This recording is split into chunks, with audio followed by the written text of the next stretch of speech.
Imagine a girl so quiet she becomes invisible.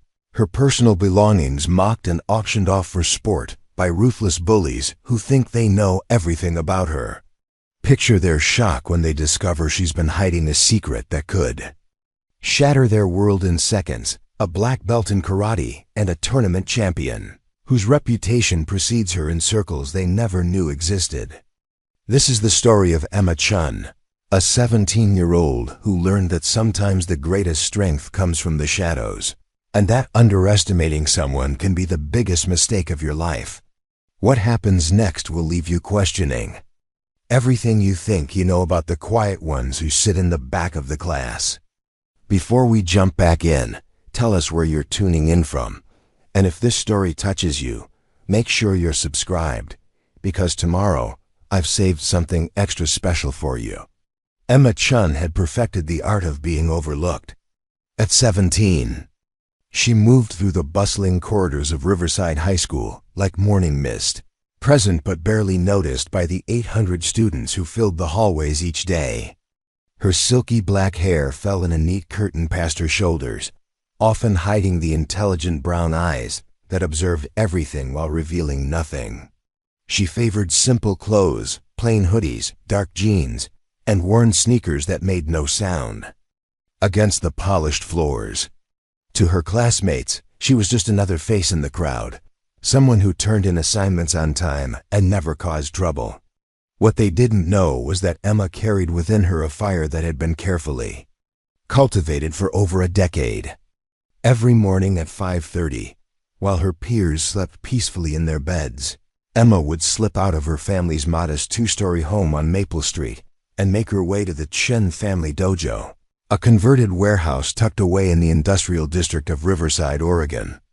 The building looked unremarkable from the outside, its weathered brick walls giving no hint of the disciplined warriors who trained within its walls.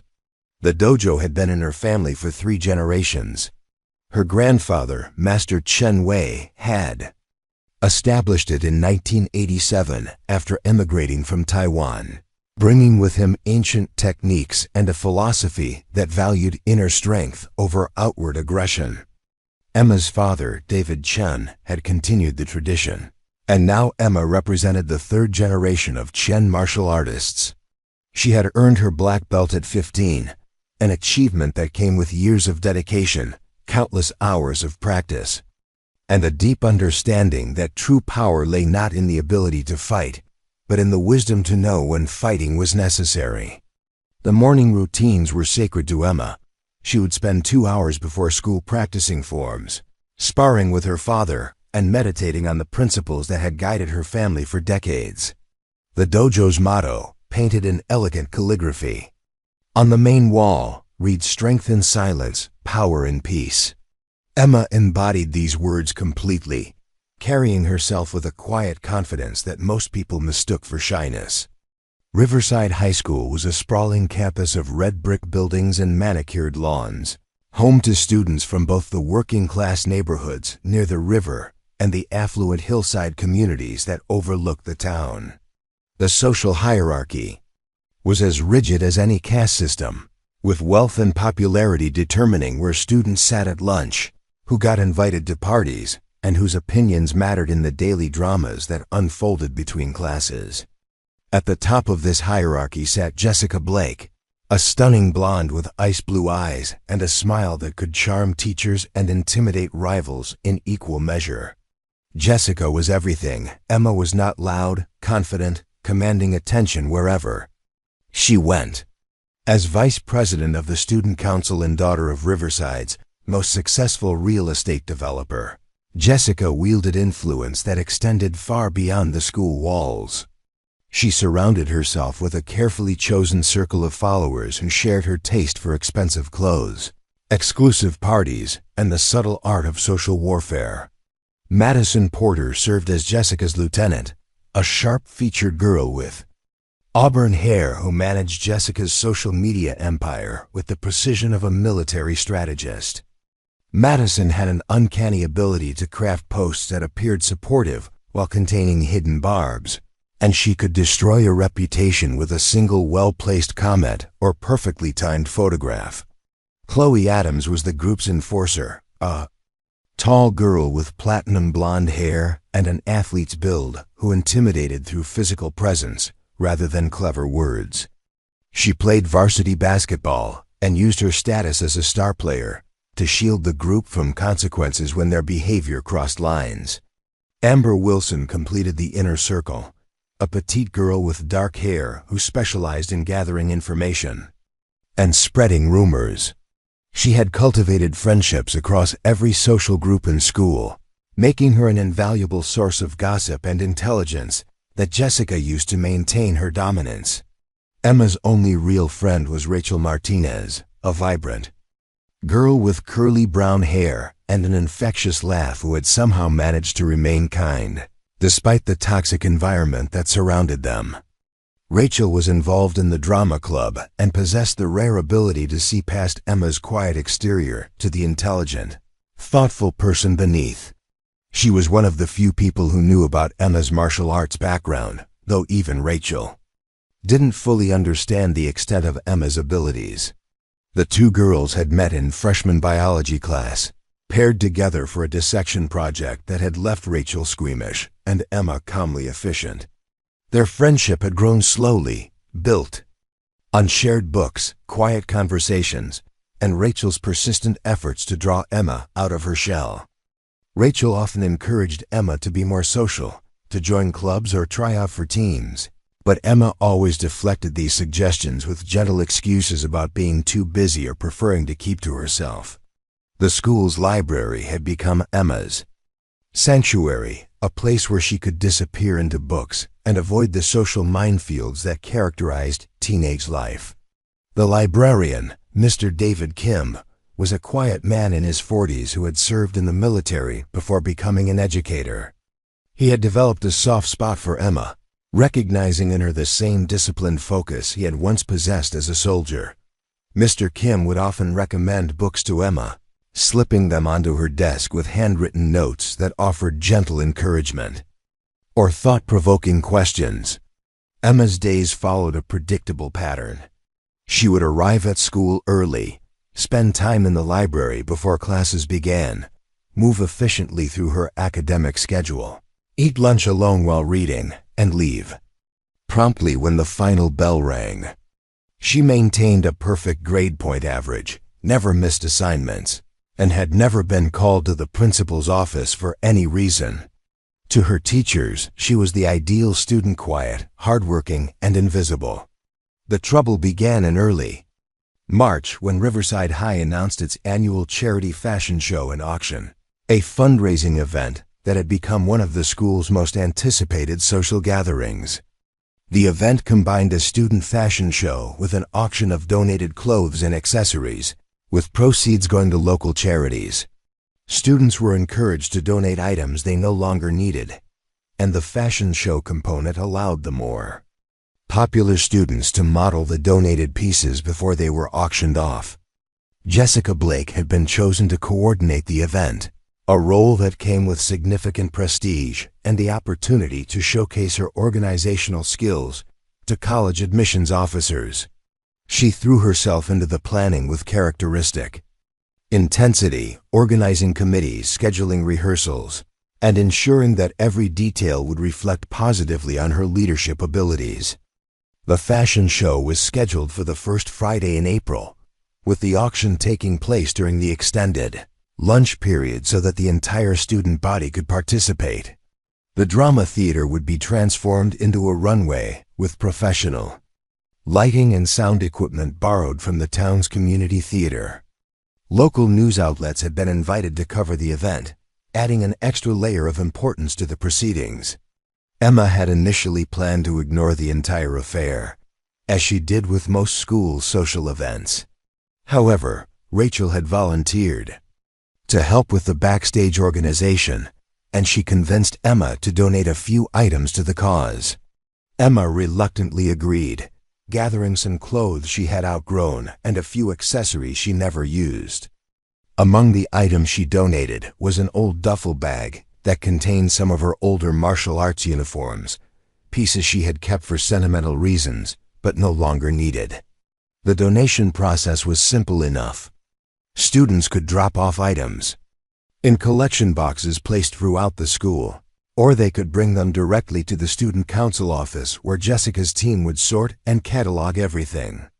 Emma chose the anonymous route, dropping her donation bag into the collection box outside the cafeteria early one morning when the halls were nearly empty. She thought nothing more of it until the whispers began.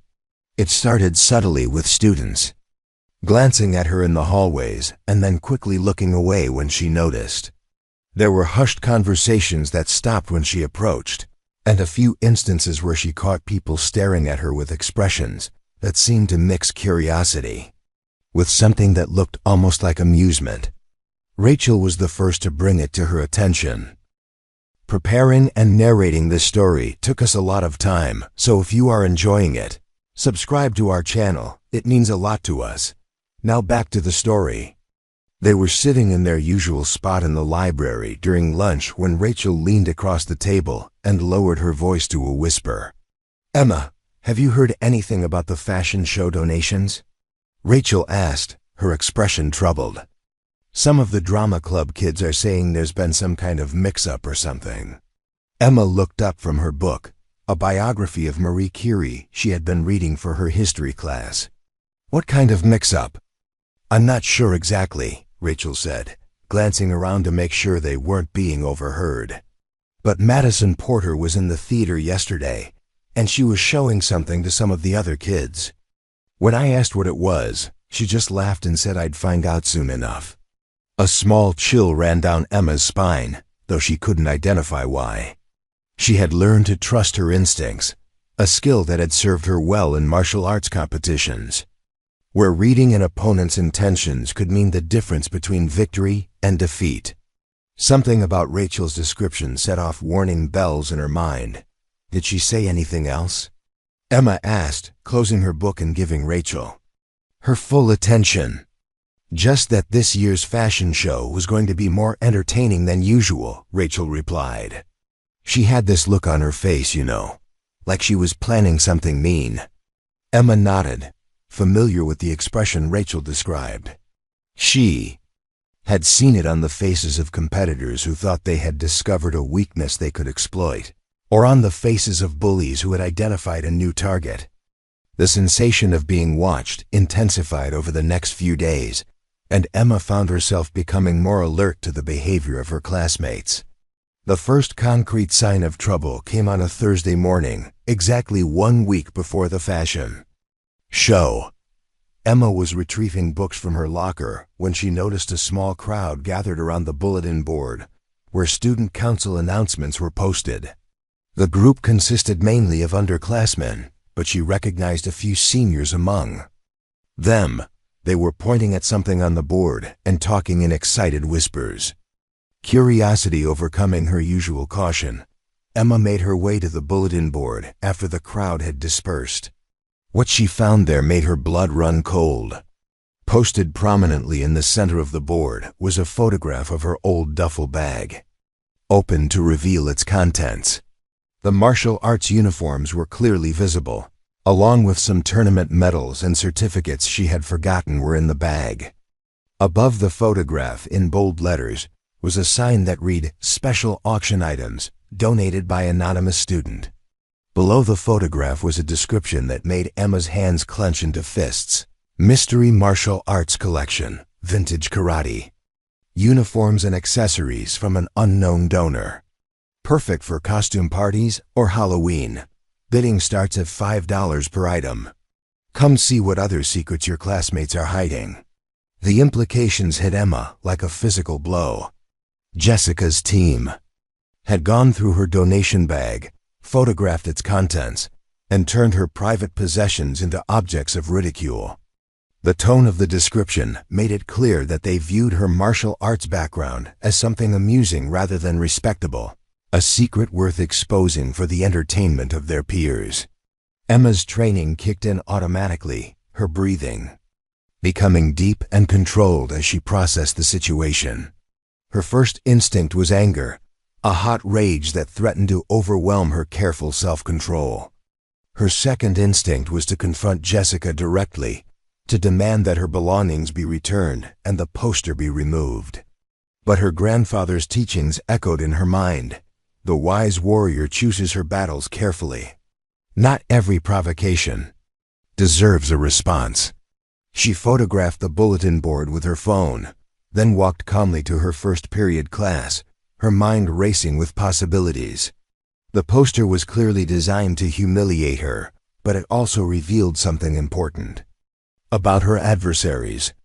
They had underestimated her, viewing her martial arts background as a joke rather than a genuine skill. This miscalculation might prove to be their downfall. The day passed in a blur of whispered conversations and sidelong glances. Emma could feel the weight of attention pressing down on her, an unfamiliar sensation that made her appreciate her. Former invisibility. Students who had never spoken to her before now seemed to be studying her with new interest, as if they were seeing her for the first time. During lunch, she retreated to the library where Mr. Kim was shelving returned books. He looked up as she approached, his expression concerned. "Rough day?" he asked quietly, his tone gentle but knowing. Emma nodded, not trusting herself to speak without revealing the anger that still simmered beneath her controlled exterior. Mr. Kim set down the books he was holding and walked over to his desk, returning with a small piece of paper. "I saw the bulletin board," he said, handing her the note. "Thought you might need this." Emma unfolded the paper to find a handwritten message. True strength is not measured by what others see, but by what you choose to do when no one is watching. You are stronger than you know. A friend. She looked up at Mr. Kim, who had returned to his shelving with a slight smile on his face. The note reminded her of the encouraging messages she sometimes found in her locker, small gestures of support that had helped her through difficult days. She had never been certain who was leaving them, but now she had her answer. "Thank you," she said quietly, tucking the note into her pocket. Mr. Kim nodded without looking up from his work. "Sometimes the best victories are the ones nobody sees coming," he said softly. "Patience is a virtue, but so is knowing when to act." His words stayed with Emma as she made her way through the rest of the day. She could feel the situation building towards something significant, like the moment before a storm when the air becomes charged with electricity. Her instincts told her that Jessica's group was planning something bigger than just the bulletin board poster, something that would happen at the fashion show itself. That evening, Emma sat in her room with her laptop, researching everything she could find about the charity fashion show. She discovered that the event would be live-streamed on the school's website, meaning that whatever happened would be broadcast to parents, alumni, and the broader community. The stakes were higher than she had initially realized. She also learned that Tyler Brooks, a quiet junior who worked with the school's technology club, would be managing the livestream. Emma remembered Tyler as a thin boy with unruly brown hair who kept to himself, much like she did. She had heard rumors that Jessica's group had targeted him earlier in the year, making fun of his second-hand clothes and his part-time job at a local electronics store. If the rumors were true, Tyler might be sympathetic to her situation. Emma made a decision that would have surprised anyone who knew her. Instead of retreating further into the shadows, she would step into the light and face whatever Jessica's group had planned. But she would do it on her own terms, with her own strategy, and with the full knowledge of who she really was beneath the quiet exterior she had cultivated for so long. The next morning, Emma arrived at school early and made her way to the computer lab where Tyler was known to work before classes began. She found him hunched over a laptop, troubleshooting some code that appeared to be related to the livestream setup. He looked up as she approached, his expression surprised but not unwelcoming. "Hi," Emma said simply, settling into the chair next to him. "I'm Emma Chun. I think we need to talk." Tyler Brooks looked up from his laptop screen, his green eyes widening slightly as Emma Chun settled into the chair beside him. In 3 years of high school, she had never spoken directly to him, though he had noticed her quiet presence in the computer lab on several occasions. He had always respected her preference for solitude, recognizing in her the same desire to avoid unwanted attention that had shaped his own high school experience. "Emma," he said, his voice carrying a note of surprise mixed with curiosity. "What's going on?" Emma studied his face for a moment, noting the wariness that flickered across his features. She had heard the stories about what Jessica's group had done to him earlier in the year, how they had created a fake social media account in his name, and used it to post embarrassing content that had taken weeks to get removed. The experience had left him even more withdrawn than before, and Emma knew that approaching him was a risk. He might be sympathetic to her situation, or he might be too afraid of becoming a target again to offer any help. "I need to ask you something," Emma said, keeping her voice low and steady. "And I need you to know that whatever you decide, won't hold it against you." Tyler saved his work and closed the laptop, giving her his full attention. There was something in her tone that suggested this was more serious than a casual conversation, and his experience with being targeted by bullies had taught him to recognize when someone was in genuine trouble. "The live stream for the fashion show," Emma continued. "How does it work exactly? Who has control over what gets broadcast?" Tyler's expression grew more cautious. "Why do you want to know?" Emma pulled out her phone and showed him the photograph she had taken of the bulletin board the previous day. Tyler's face darkened as he read the description of her donated items, his jaw tightening with anger that she recognized all too well. "They're planning something for the auction," Emma said quietly. "Something they think will humiliate me. I need to understand how the technology works so I can be prepared." Tyler stared at the phone screen for a long moment, his fingers drumming silently against the desk. Emma could see him weighing his options, calculating the risks of getting involved versus the possibility of helping someone who was facing the same kind of cruelty he had endured. "The live stream runs through the school's main server," he said finally. "I control the cameras and the audio from a booth at the back of the theater. Everything goes live automatically unless I manually cut the feed, which I'm only supposed to do in case of technical problems or emergencies." "What about recording?" Emma asked. "Does everything get saved?" "Automatically," Tyler confirmed. "The system creates a backup file that gets stored on the school's network. It's supposed to be for archival purposes, but..." He paused, meeting her eyes directly, but someone with the right access could retrieve that file later if they needed to. Emma nodded, understanding the implication. If something happened during the livestream that Jessica's group later wanted to suppress, having access to the recording could be valuable leverage. "There's something else you should know," Tyler continued, his voice dropping even lower. "Madison Porter came to see me yesterday. She asked about adding some special graphics to the auction segment, said she wanted to make it more entertaining. When I asked for details, she just smiled and said it would be a surprise." A chill ran down Emma's spine. Madison's involvement confirmed her suspicion that Jessica's group was planning something beyond simply auctioning off her belongings.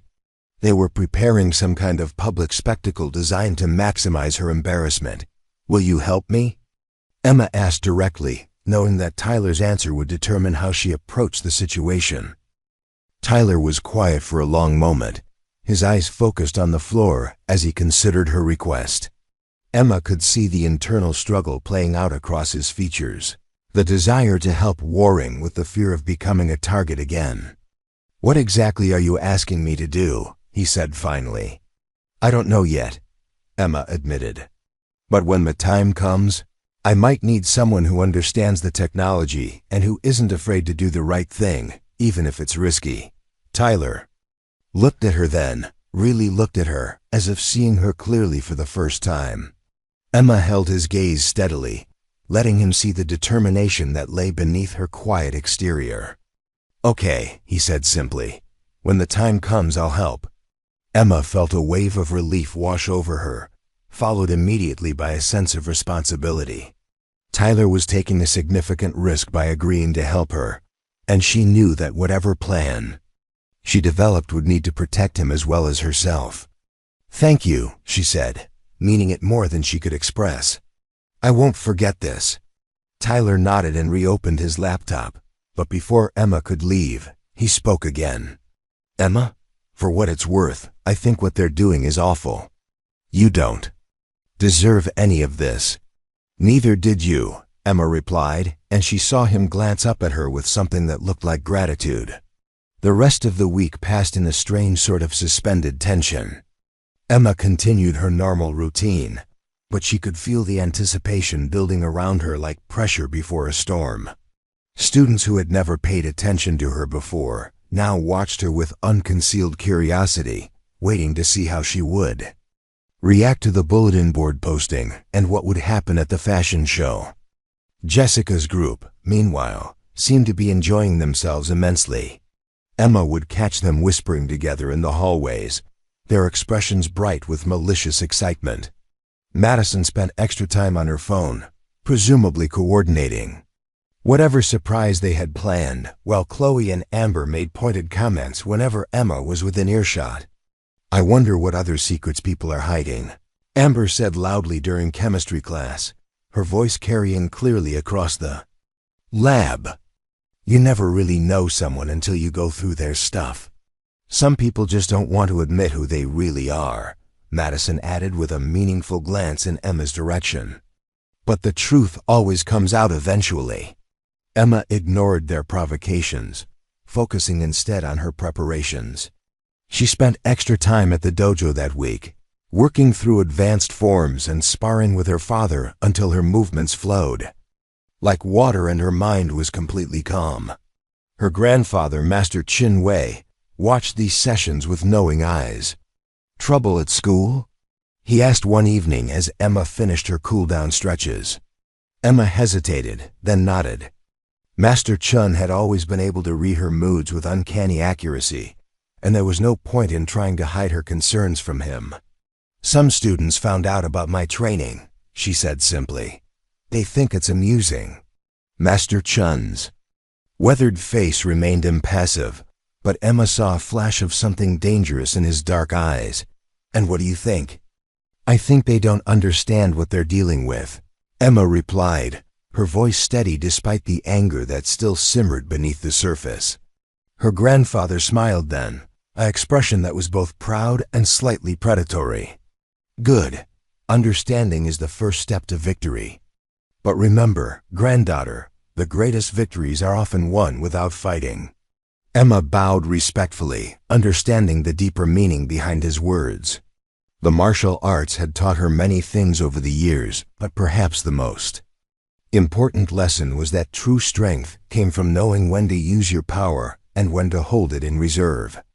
On Thursday afternoon, the day before the fashion show, Rachel found Emma in the library and pulled her into one of the study alcoves where they could speak privately. "I heard something," Rachel said without preamble, her face flushed with anger and concern. One of the drama club kids overheard Jessica talking to Madison about tomorrow. "They're planning to do something with your stuff during the auction." Emma had been expecting this, but hearing it confirmed still sent a spike of adrenaline through her system. "What kind of something?" "They want to make a big show of it," Rachel explained, her voice tight with indignation. "Jessica's going to personally present your items and talk about how everyone has secret hobbies and hidden sides. Madison created some kind of slideshow presentation to go with it." "A slideshow of what?"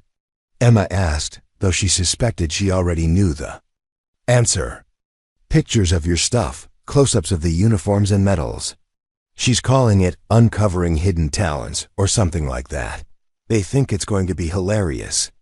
Emma felt the familiar calm descend over her, the same mental state she entered before a tournament match. The situation was becoming clearer, and with clarity came the ability to plan and respond strategically.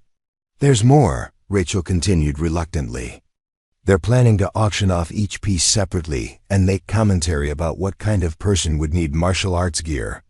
Jessica keeps talking about how some people try to pretend that they're tougher than they really are. The irony was almost amusing. Jessica's group was so focused on their perceived cleverness that they had completely missed the significance of what they had found. They saw Emma's martial arts background as evidence of pretension rather than genuine skill, a misunderstanding that would prove costly. "What are you going to do?" Rachel asked, her voice filled with concern for her friend. Emma looked at Rachel, then really looked at her, taking in the loyalty and worry written across her features. Rachel had been her one true friend throughout high school, the person who had seen past her quiet exterior to the person beneath. She deserved to know the truth. "Rachel," Emma said slowly, "there are some things about me that you don't know. Things I haven't told you because I didn't want to draw attention to myself." Rachel leaned forward, her expression intense. "What kind of things?" "I'm not just someone who took a few karate classes," Emma said quietly. "I'm a third-degree black belt. I've been training since I was 5 years old. Compete in regional tournaments, and I've won more medals than Jessica could count." Rachel's eyes widened as the implications sank in. "Emma, that's incredible. Why didn't you ever tell me?"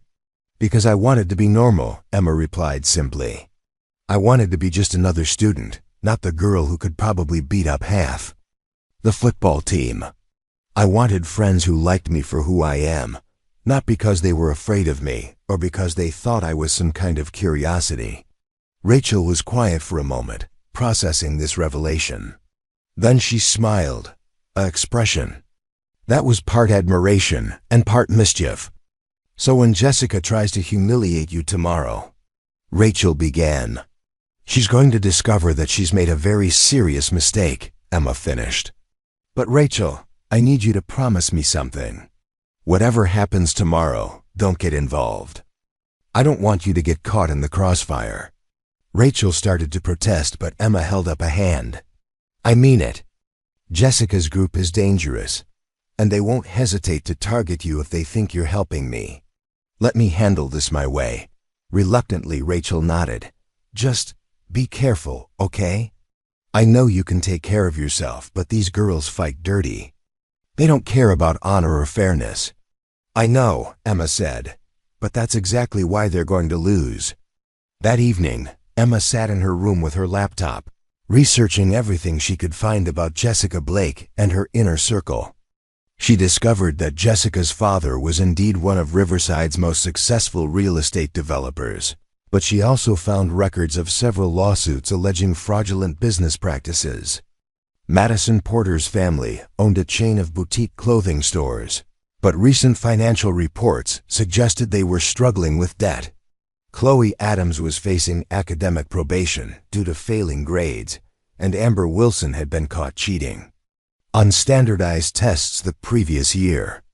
Each member of Jessica's group had vulnerabilities, secrets they wouldn't want exposed. Emma filed this information away, not sure if she would need it, but understanding the importance of knowing your opponent's weaknesses. Her grandfather had taught her that every fighter had pressure points, places where a precisely applied force could bring them down regardless of their apparent strength. She also spent time reviewing tournament footage of her own matches, reminding herself of her capabilities and the techniques that had served her well in competition. Watching herself fight was always a strange experience, seeing her quiet personality transform into something focused and dangerous. The girl in the videos moved with fluid precision, her strikes clean and devastating, her defensive work nearly impenetrable. Tomorrow, Jessica's group would learn that there was a significant difference between having martial arts equipment and actually knowing how to use it. They would discover that their quiet, unassuming target was anything but helpless, and that their attempt at public humiliation would backfire in ways they couldn't imagine. Emma closed the laptop and prepared for bed, her mind already moving through the possibilities for the next day. She had no intention of starting a fight, but if Jessica's group pushed too far, if they tried to turn her into a public spectacle for their own amusement, They would learn why her grandfather's dojo had produced champions for 3 generations.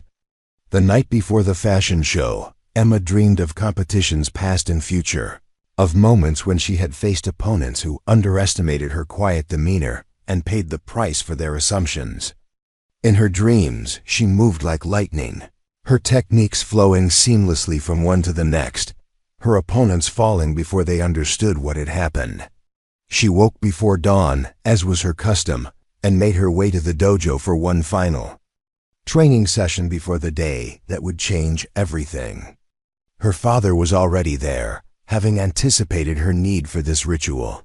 They worked together in comfortable silence, their movements synchronized by years of shared practice.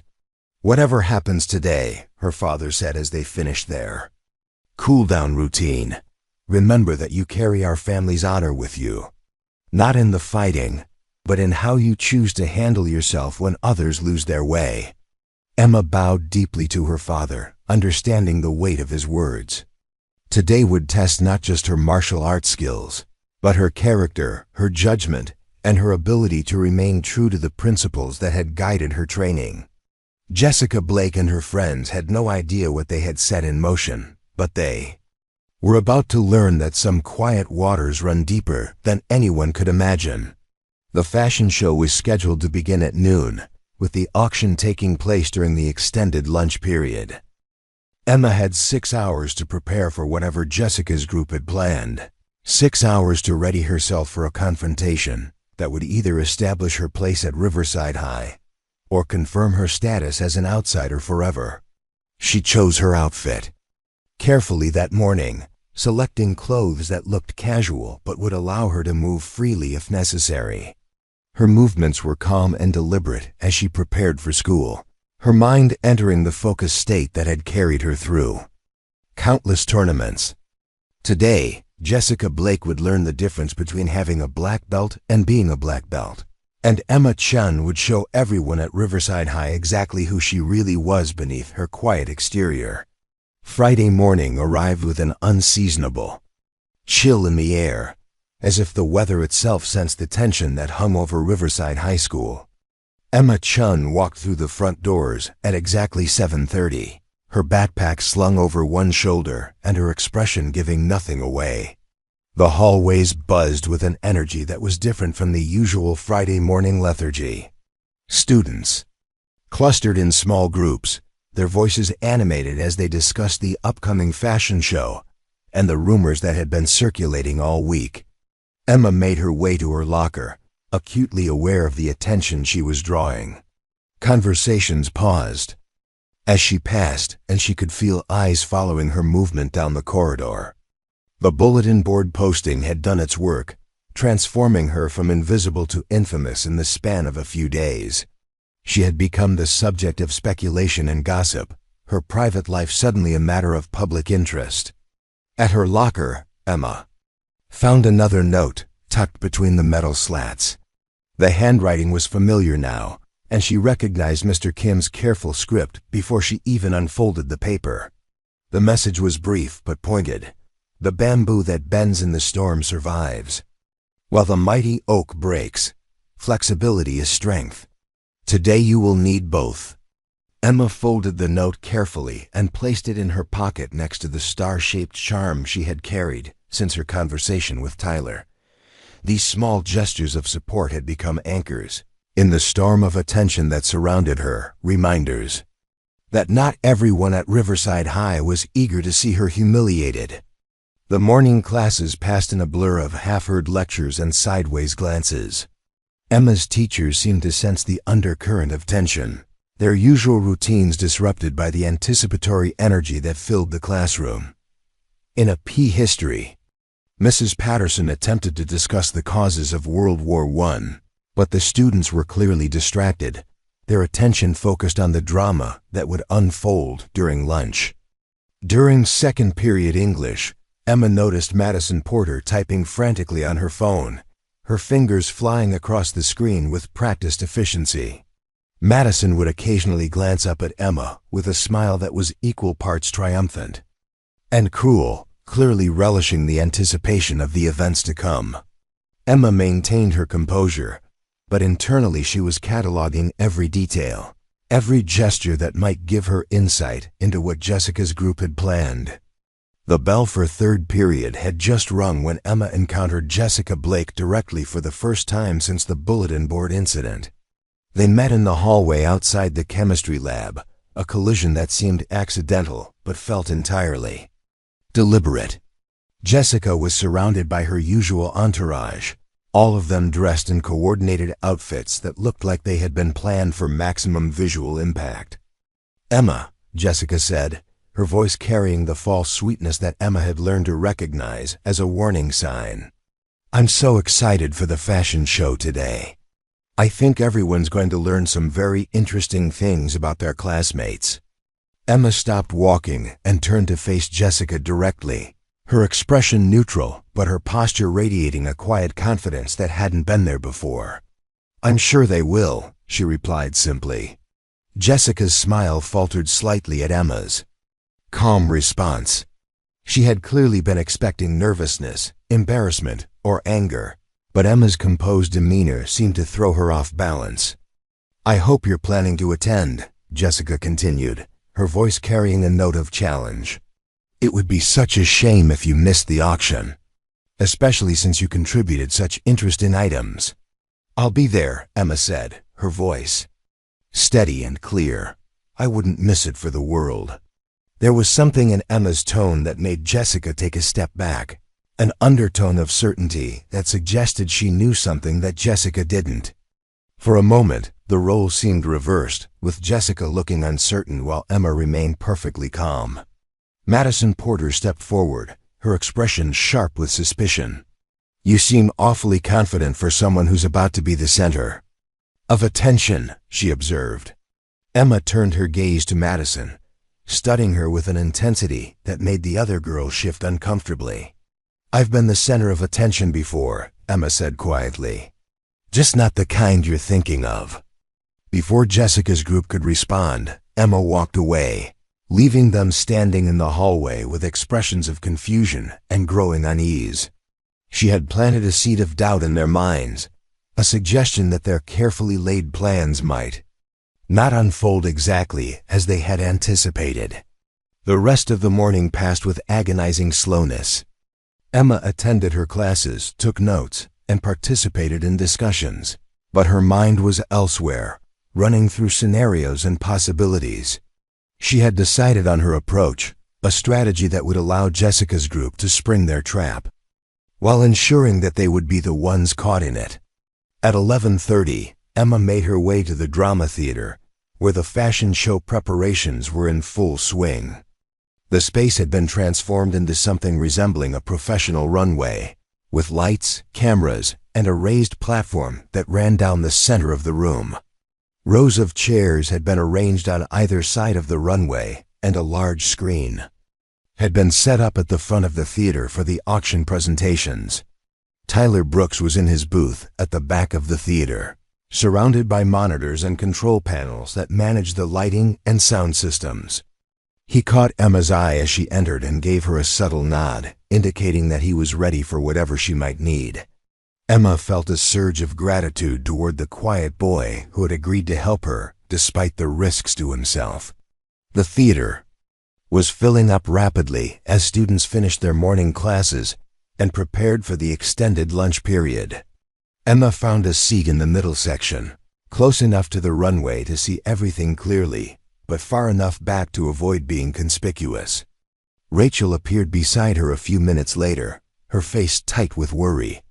"Are you sure about this?" Rachel whispered, settling into the seat next to Emma's. "You could still leave. We could go get lunch off campus or something." Emma shook her head, her expression determined. "I need to see this through. Besides, I think Jessica's group might learn something interesting about themselves today." Rachel studied her friend's face, noting the calm confidence that had replaced the anxiety of the previous week. "You have a plan, don't you?" "I have an understanding," Emma replied cryptically. "Sometimes that's enough." The lights dimmed as Jessica Blake took the stage, resplendent in a fitted red dress that complemented her blonde hair and blue eyes. She carried herself with the poise of someone accustomed to being the center of attention, her smile bright and welcoming as she addressed the packed theater. "Welcome to Riverside High's annual charity fashion show and auction," Jessica announced, her voice carrying clearly through the sound system. "Today we're not just showcasing fashion. We're raising money for local charities and celebrating the diversity of our school community." The audience applauded, caught up in the excitement of the event. Emma noticed that several local news cameras were rolling, and the live stream indicator on Tyler's monitors showed that the event was being broadcast to a much wider audience than just the students present in the theater. The fashion show began with a parade of students modeling donated clothes, each piece accompanied by witty commentary and enthusiastic bidding from the audience. Emma watched the proceedings with interest, noting the professional quality of the production and the obvious effort that had gone into making the event a success. Whatever else could be said about Jessica Blake, she was clearly talented at organizing large-scale events. The auction portion of the show began after the fashion parade concluded. Students bid on everything from designer handbags to vintage sports equipment, their enthusiasm fueled by the competitive atmosphere and the knowledge that their purchases supported local charities. Emma waited patiently as item after item was sold, knowing that her belongings would be saved for the climax of the event. Sure enough, as the auction began to wind down, Jessica returned to the stage with a microphone and an expression of barely contained excitement. Behind her, the large screen displayed the title slide of Madison's presentation, "Hidden Talents: Discovering the Secrets Our Classmates Keep." "Now for something special," Jessica announced, her voice carrying a note of theatrical anticipation. "We have a very interesting collection of items donated by an anonymous student. These pieces tell a story about hidden talents and secret hobbies, reminding us that everyone has depths we might not expect." The screen behind Jessica filled with a high-resolution photograph of Emma's old duffel bag, open to reveal its contents. The martial arts uniforms were displayed prominently, along with the tournament medals and certificates that Emma had forgotten were in the bag. A murmur of recognition rippled through the audience as students began to connect the items with their quiet classmate. "Let's start with this charming karate uniform," Jessica continued, holding up one of Emma's older GIs. "Perfect for someone who wants to pretend they're tougher than they really are. The bidding starts at $5. A few scattered hands went up, accompanied by nervous laughter from the audience. Emma sat perfectly still, her expression unchanged, as she watched her personal belongings being turned into objects of ridicule. Rachel reached over and squeezed her hand, offering what comfort she could. "And here we have some tournament medals," Jessica continued, displaying the awards that Emma had earned through years of dedicated training. "Participation trophies most likely, but they'll look impressive on someone's shelf. $10 to start." More hands went up, and Emma could hear whispered conversations around her as students speculated about the identity of the anonymous donor. She felt a familiar calm settling over her, the same mental state that had carried her through countless competitions. Everything was proceeding exactly as she had anticipated. Madison Porter appeared on stage carrying a laptop computer, her expression bright with malicious excitement. "We've prepared a special presentation about martial arts as a hobby," she announced, complete with instructional videos and tips for beginners who want to get started. The screen behind them filled with a video compilation that Madison had created, showing scenes from various martial arts movies interspersed with footage of children's karate classes. The presentation was clearly designed to make martial arts training appear childish and ineffective, a hobby for people who watch too many action movies. "As you can see," Jessica said, her voice dripping with condescension, "martial arts are really just elaborate choreography. It's all about looking impressive rather than actually being useful.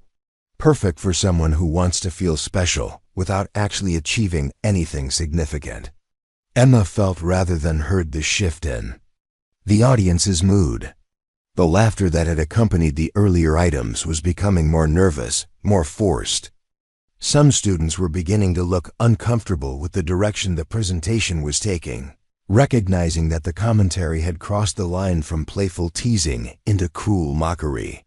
"Let's auction off these medals individually," Jessica continued, apparently oblivious to the changing atmosphere. "Who wants to own a piece of someone's fantasy life?" That was the moment Emma had been waiting for. She stood up slowly, her movement drawing attention from across the theater. The conversations around her died away as students turned to look at the quiet girl who had become the center of the evening's entertainment. "I'll bid on those," Emma said, her voice carrying clearly through the theater despite the fact that she wasn't using the microphone. "All of them." Jessica's smile froze as she recognized the voice, her head turning toward the audience to locate the speaker. When she spotted Emma standing calmly in the middle section, her expression shifted from triumph to confusion.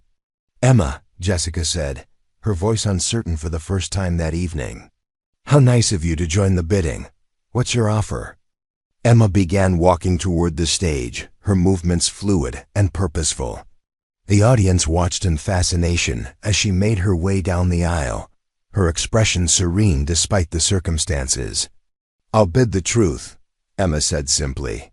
"Since you seem so interested in hidden talents and secret hobbies, I thought you might like to know the real story behind those items." Jessica's confident demeanor began to crack as Emma approached the stage. There was something in the quiet, girl's bearing that suggested she was not the helpless victim they had expected her to be. "The truth?" Jessica repeated, her voice carrying a note of nervous laughter. "What truth would that be?" Emma stepped onto the stage, moving with a grace that hadn't been apparent when she was hunched over her books in the library or hurrying through the hallways with her head down. Standing under the bright lights, she seemed to transform, her quiet presence becoming something more commanding. "The truth about those participation trophies," Emma said, her voice now carrying clearly through the theater's sound system. "The truth about that childish hobby you've been mocking for the past 10 minutes. She reached into her backpack and pulled out her phone, holding it up so that Tyler could see it from his booth. On the screen was a video file, ready to play. Tyler, understanding immediately, patched her phone's signal into the theater's main display system. The screen behind Emma filled with footage from the Pacific Northwest Regional Karate Championship, held just 3 months earlier. The camera showed a crowded gymnasium filled with competitors, spectators, and officials from across the region. At the center of the screen, a familiar figure in a pristine white GI stepped onto the competition mat. The audience gasped as they recognized Emma Chun, but this was not the quiet, unassuming girl they knew from school. This was a warrior, her movements precise and deadly, her expression focused with laser-like intensity. Her opponent, a muscular young man who outweighed her by at least 30 pounds, circled her warily. The match began with explosive speed. Emma's opponent launched a series of aggressive attacks, his techniques powerful and well executed. But Emma moved like water, flowing around his strikes while launching counterattacks that landed with surgical precision. Within seconds, it was clear that she was not just skilled but exceptional, her techniques flowing seamlessly from one to the next. The theater fell silent as they watched Emma dominate her opponent, her strikes finding their targets with devastating accuracy while his attacks seemed to pass through empty air. The match ended with a perfectly executed combination that left her opponent on the mat, unconscious but uninjured. The video continued, showing Emma's progression through the tournament bracket. Opponent after opponent fell to her superior technique, until she stood alone in the center of the mat, holding the gold medal for the women's black belt division. "Third place in the regional championships," Emma said quietly, her voice carrying easily through the stunned silence. "Not bad for someone with a fantasy hobby." Jessica Blake stood frozen on the stage, her face pale with shock and growing humiliation. The carefully planned presentation had backfired spectacularly, transforming Emma from a victim into something far more dangerous. "But wait," Emma continued, her tone remaining conversational despite the electricity in the air. "That's not the whole story. Tyler, could you show them the next video?" The screen changed to show another tournament, this one even larger and more prestigious. Emma stood at the center of a massive arena, facing an opponent who was clearly a seasoned competitor. The match was brutal and intense, with both fighters pushing themselves to their absolute limits. Emma's victory was even more impressive than the first, her technique so flawless that the judges awarded her a perfect score. The crowd in the video erupted in cheers as she was presented with another gold medal, this one for the state championship. "State champion," Emma said simply. "And before you ask, no, these weren't participation trophies. I earned every single one of them." The silence in the theater was deafening. Students sat in stunned amazement, trying to reconcile the quiet girl they thought they knew with the fierce competitor they were watching on screen. Emma had not just revealed her secret, she had weaponized it, turning Jessica's attempt at humiliation into a demonstration of her own remarkable abilities. Madison Porter found her voice first, her words coming out in a nervous rush. "This is just a video. Anyone can put together some footage and claim it's real." Emma turned to face Madison, her expression mild but her eyes carrying a hint of steel. "You're right. Anyone can make a video. But can anyone do this?" What happened next would be talked about at Riverside High for years to come. Emma Chun, the quiet girl who had spent 3 years being invisible, stepped to the center of the stage and began to perform. She moved through a traditional kata, her body flowing like liquid mercury as she demonstrated techniques that few people in the audience had ever seen outside of movies.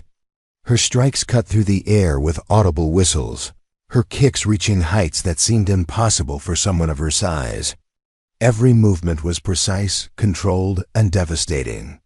The kata told a story of combat against multiple opponents, Emma's imaginary adversaries falling one by one to her superior skill. She spun, leaped, and struck with a fluidity that mesmerized the audience, her quiet demeanor replaced by something primal and fierce. When she finished, the theater erupted in applause. Students who had never spoken to her before were on their feet, cheering for a performance that had transformed their understanding of who Emma Chun really was. Even some of the teachers who had attended the event were clapping, their professional composure cracked by the display of athletic excellence they had just witnessed. Emma stood in the center of the stage, her breathing steady despite the physical demands of the performance. She looked out at the audience, then turned to face Jessica Blake, who stood frozen beside the podium. "Now," Emma said quietly, her voice carrying clearly through the theater, "about those items you were auctioning. I believe they belong to me." Jessica Blake's face had gone through several shades of pale as the reality of her situation sank in. The girl she had targeted for weeks, the quiet student she had assumed would be an easy victim, was standing before her transformed into something she couldn't have imagined in her worst nightmares. Emma Chun wasn't just someone who owned martial arts equipment or took weekend classes at the local strip mall dojo. She was a genuine champion, a warrior whose skills had been proven in competition against the best fighters in the region. The theater remained silent as Emma calmly walked over to the table where her belongings had been displayed like artifacts in a museum of mockery. She picked up each item methodically, folding her uniforms with the same precision she had demonstrated in her kata performance. Her movements were unhurried, deliberate, each gesture carrying an authority that made it clear she was completely in control of the situation. "These uniforms," Emma said, her voice carrying easily through the theater's sound system, "were gifts from my grandfather when I earned my black belt rankings. This one," she held up a GI that Jessica had been particularly dismissive of, "I wore when I won my first state championship at age 15. And this," she lifted a worn belt that had been among the items, "belonged to my great-grandfather, who brought our family's martial arts traditions from Taiwan over 60 years ago. Madison Porter, who had been frozen in shock since Emma's demonstration began, finally found her voice. "We didn't know," she stammered, her usual confidence completely evaporated. "We were just trying to make the auction more interesting." Emma turned to face Madison, her expression remaining calm, but her eyes reflecting a depth of understanding that made the other girl take an involuntary step backward. "You didn't know because you didn't ask. You saw items that didn't fit your understanding of who I was supposed to be, and instead of showing curiosity or respect, you chose mockery." The live stream camera continued rolling, broadcasting the confrontation to parents, alumni, and community members who had tuned in to watch what they expected to be a lighthearted charity event. Tyler Brooks, from his booth at the back of the theater, was making sure that every word and gesture was captured in perfect clarity. He had spent 2 years being humiliated by Jessica's group, and he was not about to let this moment of justice go unrecorded. Chloe Adams, who had remained silent throughout the exchange, finally spoke up. "Look, this is getting blown out of proportion. It was just supposed to be funny. Nobody meant any real harm." Emma's gaze shifted to Chloe, and there was something in her expression that made the basketball player's confident demeanor crumble. Harm is what happens when you decide to make someone else's private possessions a source of public entertainment without their consent. Harm is what happens when you assume that someone's quiet nature makes them weak or vulnerable.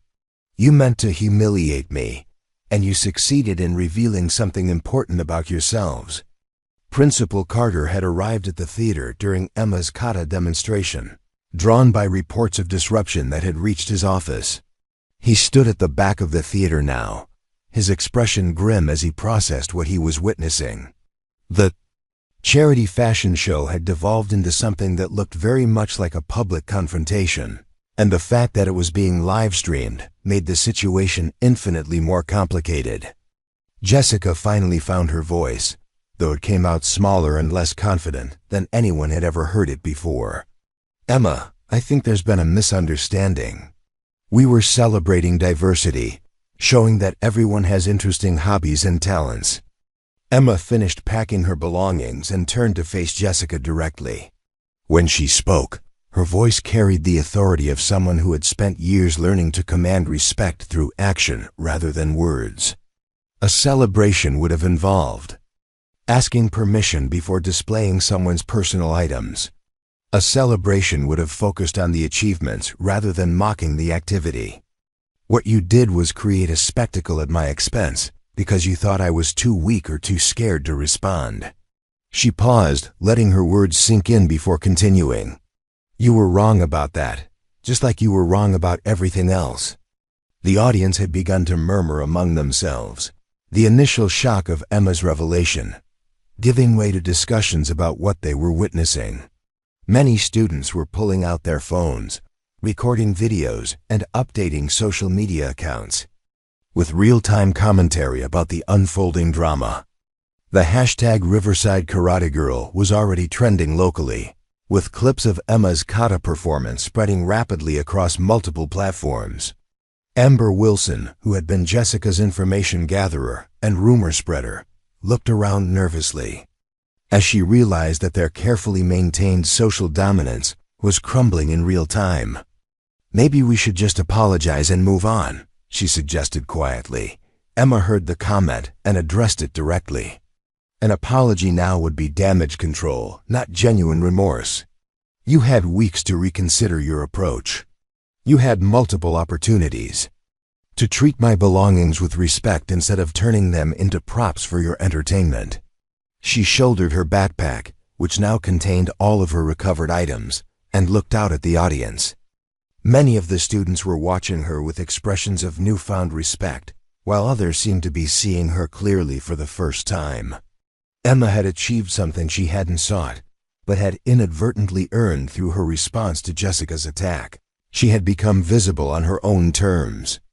Rachel Martinez, who had been watching the proceedings with a mixture of pride and amazement, began to clap. The sound started as a slow, steady rhythm, that gradually built as other students joined in. Within moments, the entire theater was applauding. The sound rolling over Jessica's group like a wave of judgment. Mr. Kim appeared at Emma's side, having made his way down from his seat in the faculty section. "Outstanding performance," he said quietly, his voice carrying approval and something that might have been pride. "Your grandfather would be impressed." Emma smiled at the librarian, who had been her quiet supporter throughout the ordeal. "Thank you for the notes," she said simply. "They helped more than you know." Principal Carter stepped forward then, his expression serious as he addressed the situation that had spiraled far beyond anything the school administration had anticipated. "I think it's time to end today's event," he announced. "Everyone should return to their regular lunch schedules." But Emma wasn't finished.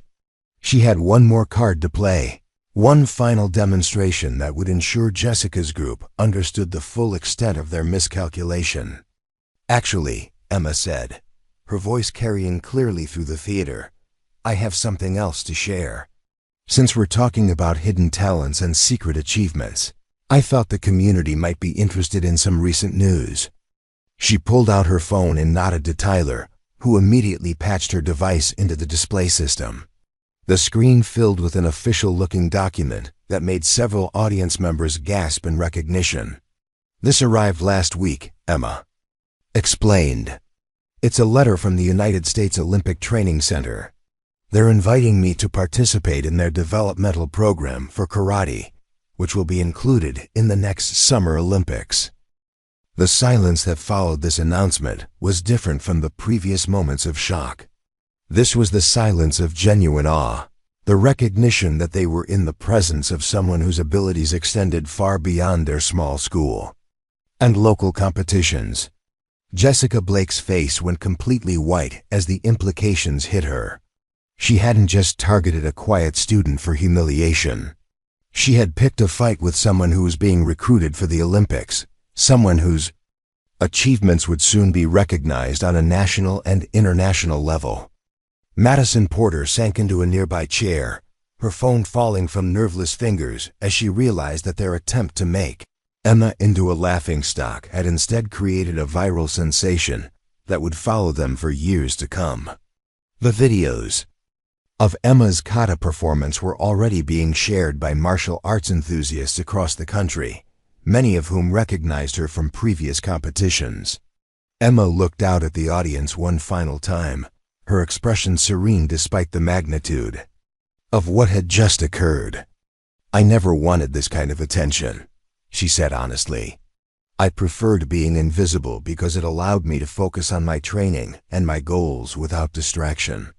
But since that option has been taken away from me, I thought you should know who you've been sitting next to in class for the past 3 years." She turned to walk off the stage but paused to address Jessica's group directly. "I hope you've learned something today about the danger of making assumptions about people based on limited information. Everyone carries depths that aren't immediately visible, and dismissing someone because they don't fit your expectations can lead to unfortunate consequences." The threat, if it could be called that, was delivered with such calm professionalism that it somehow carried more weight than any shouted confrontation could have managed. Emma Chun had revealed herself to be not just skilled, but dangerous, in ways that Jessica's social manipulation tactics could never match. As Emma walked up the aisle toward the theater exit, students automatically made way for her, their expressions ranging from respect to fascination to barely concealed fear. She had transformed from invisible to legendary in the span of 30 minutes, and everyone present understood that Riverside High School would never be quite the same. Tyler Brooks caught up with her as she reached the lobby. "That was incredible," he said, his voice filled with admiration. "I've never seen anything like it." Emma smiled at the quiet boy who had risked Jessica's wrath to help her. "Thank you for everything you did. I couldn't have managed this without your help." "What happens now?" Tyler asked, glancing back toward the theater where the buzz of excited conversation was still audible. Now I go back to training, Emma replied simply. The Olympics don't care about high school drama, and neither do I, but I suspect Jessica and her friends will be much more careful about who they target in the future. The aftermath of the charity fashion show unfolded over the following days like a perfectly orchestrated campaign. The live-stream footage had been automatically saved to the school's servers, but multiple students had also recorded their own versions of Emma's demonstration. These videos spread across social media platforms with viral velocity, attracting attention from martial arts communities, anti-bullying advocates, and news outlets. By Monday morning, Emma Chun had become a minor internet celebrity. The hashtag Riverside Karate Girl had expanded beyond the local community, with martial arts instructors across the country sharing the videos as examples of proper technique and disciplined performance. Several major news networks had reached out to the school requesting interviews, and Emma's phone had been ringing constantly with calls from reporters, talent agents, and sponsorship opportunities. Jessica Blake and her inner circle, meanwhile, faced a very different kind of attention. The footage of their attempt to humiliate Emma had been edited and shared alongside the revelation of Emma's true abilities, creating a stark contrast that made their behavior appear even more petty and cruel. The comment sections of every video were filled with harsh criticism of their actions, and several college admissions officers had begun asking pointed questions about the character of applicants. From Riverside High, Principal Carter called Emma into his office on Tuesday morning, not to discipline her, but to discuss how the school should handle the media attention that was continuing to grow. Emma sat across from his desk with the same calm composure she had shown throughout the entire ordeal, her hands folded quietly in her lap. "I want you to know that the school administration fully supports you," Principal Carter said. "What happened at the fashion show was unacceptable, and we're implementing new policies to prevent similar incidents in the future." Emma nodded politely but didn't seem particularly interested in the administrative response. "I appreciate that, Mr. Carter, but I'm more concerned about getting back to my normal routine. The attention is distracting." "About that," Principal Carter continued, "I've been contacted by several media outlets. They're very interested in your story, and I wanted to make sure you had the school's support if you decide to do interviews." "I don't think that will be necessary," Emma replied. "My actions spoke for themselves. I don't need to explain them further." Her response was vintage Emma Chun, direct, practical, and focused on substance rather than spectacle. She had achieved her goal of stopping Jessica's harassment and reclaiming her dignity. The broader implications of her actions, while significant, were secondary to her primary objective of being able to continue her training and education without interference. The changes at Riverside High were immediate and dramatic. Jessica Blake's social empire crumbled almost overnight, her carefully cultivated image destroyed by the viral footage of her attempt to humiliate Emma. Students who had previously sought her approval now avoided her, and the teachers who had once praised her leadership abilities began to question their assessments. Madison Porter transferred to a private school the following week, unable to handle the constant reminders of her role in the failed attack on Emma. The family's boutique clothing stores had received negative reviews from customers who recognized Madison from the viral videos, and her parents decided that a change of environment was necessary. Chloe Adams lost her position as team captain of the basketball team after a formal complaint was filed about her behavior. The athletic department, already under scrutiny for other issues, could not afford to be associated with the kind of bullying that had been documented so thoroughly. Amber Wilson, perhaps the smartest of Jessica's group, publicly apologized to Emma and began volunteering with anti-bullying organizations. Her strategic mind, previously used for gathering gossip and spreading rumors, was redirected toward damage control and reputation rehabilitation. Emma herself adapted to her new visibility with characteristic grace. She continued her morning Training sessions at the family dojo maintained her perfect grades and politely declined most of the interview requests and sponsorship opportunities that continued to arrive. The Olympic training invitation remained her primary focus, and she spent her free time preparing for the physical and mental challenges that lay ahead. Rachel Martinez found herself in the unusual position of being best friend to a celebrity, fielding questions from classmates who suddenly wanted to know everything about Emma's background and training. She handled the attention with humor and loyalty, protecting Emma's privacy while sharing appropriate stories about their friendship. Tyler Brooks had become something of a hero himself, his role in documenting and broadcasting Emma's response, earning him respect from students who had previously ignored him. He used his newfound social capital wisely, creating a computer programming club and organizing tech support for school events. Mr. Kim continued his quiet support, leaving encouraging notes in Emma's locker and recommending books about athletes who had overcome adversity to achieve greatness.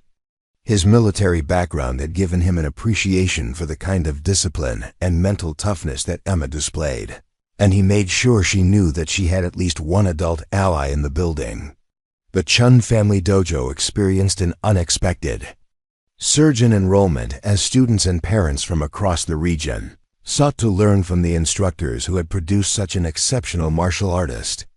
Master Chun Wei, Emma's grandfather, handled the attention with the same dignity his granddaughter had shown, using the opportunity to teach not just martial arts techniques, but the philosophy and ethics that guided their practice.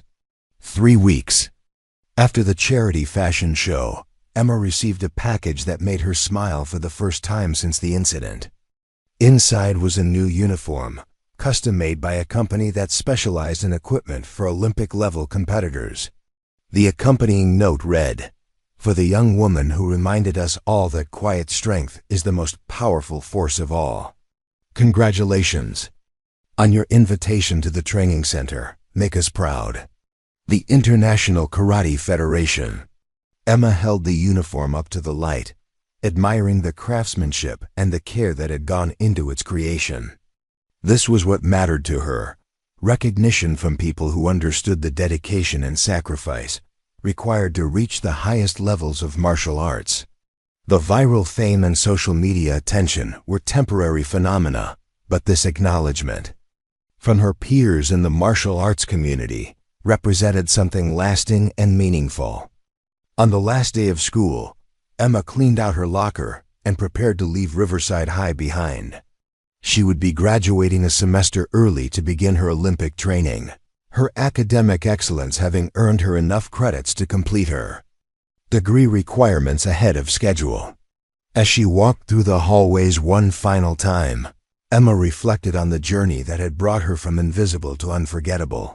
She hadn't sought attention or fame, but when circumstances forced her into the spotlight, she had handled herself with honor and dignity.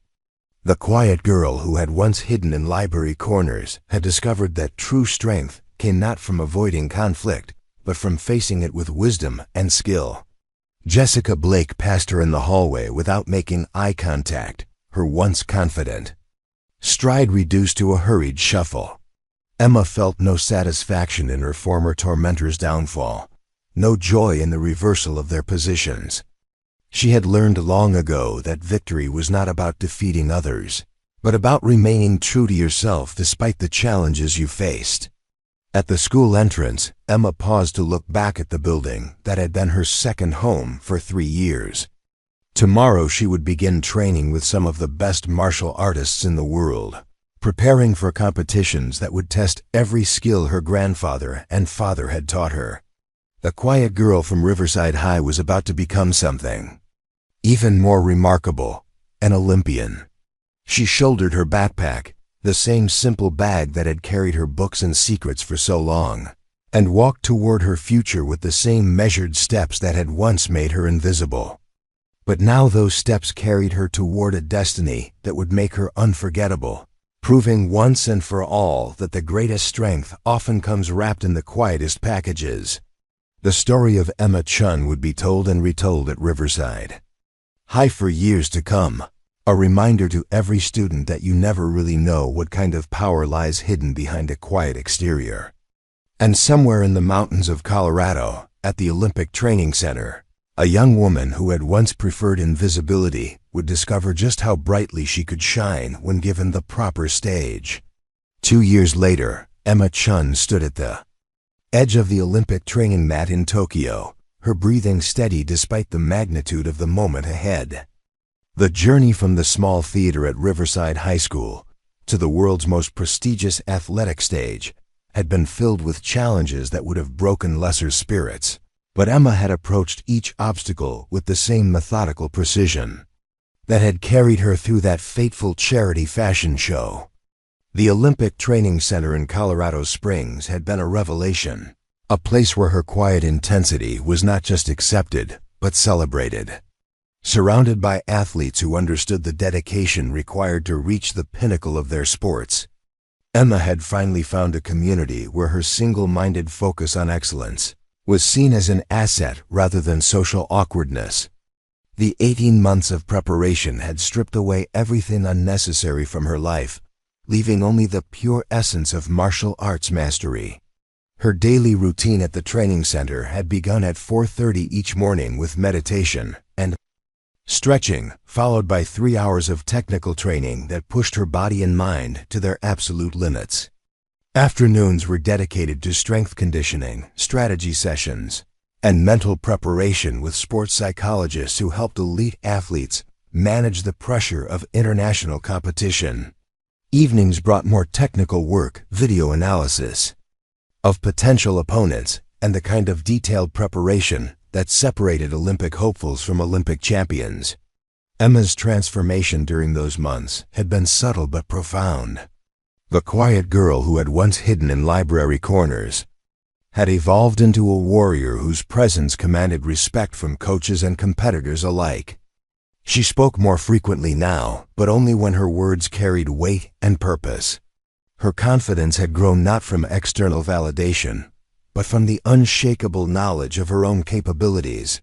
The viral fame from the Riverside incident had followed her to Colorado, but in the rarefied atmosphere of Olympic training, internet celebrity meant nothing compared to actual performance. Emma had earned her place on the team through results, not recognition, defeating seasoned competitors who had been training for the Olympics since childhood. Her selection had been unanimous among the coaching staff, a testament to skills that had been forged in her grandfather's dojo and refined through years of disciplined practice.